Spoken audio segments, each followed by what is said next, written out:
propio nome indica, as labores dun adestrador axudante parten por axudar. Eu entendo a miña profesión dese xeito, tamén cando era primeiro adestrador, non? Tratar de axudar os equipos, os clubes, por suposto os xogadores. En este caso, pois, nos estamos a orde do noso adestrador principal, non? Neste caso de Luís. Hai moito de preparación fora da pista, de traballo de vídeo, traballo de scouting. Traballo de scouting do equipo rival, que eso leva Fernán, e pois o traballo do scouting propio, co levo eu, esa é a gran parte así de división do traballo.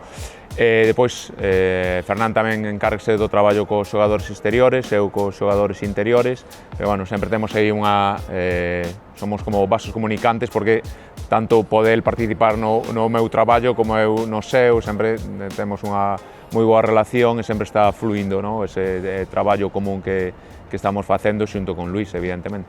Traballar con Luís, a verdade é que tamén estou moi agradecido por todo o espazo que nos deixa os axudantes, tanto fora da pista a convivencia é moi, digamos, sinxela e exixente, temos lóxicamente que traballar, estar preparados, pero unha vez estás nesa dinámica, non é fácil compartir con el as ideas da pista. Dache moita liberdade, non? Para expresar o teu baloncesto e non só estar aí.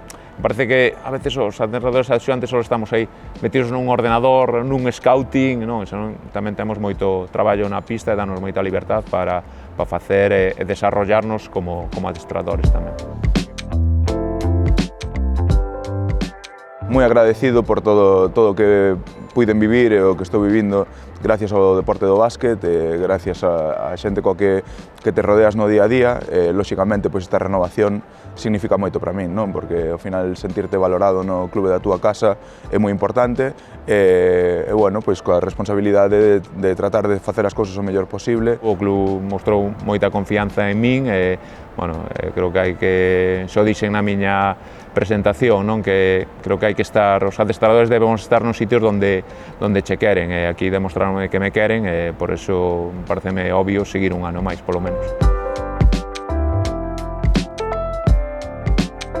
O peor que nos pudo pasar a nosos deportistas foi xogar no ano da pandemia, que estaban os pabellóns baleiros, non? Eu sempre dicía, eu quero ir a un pabellón, inda que xogue de visitante, que este cheo, que o público este metido no partido, que haxe un bon ambiente de baloncesto.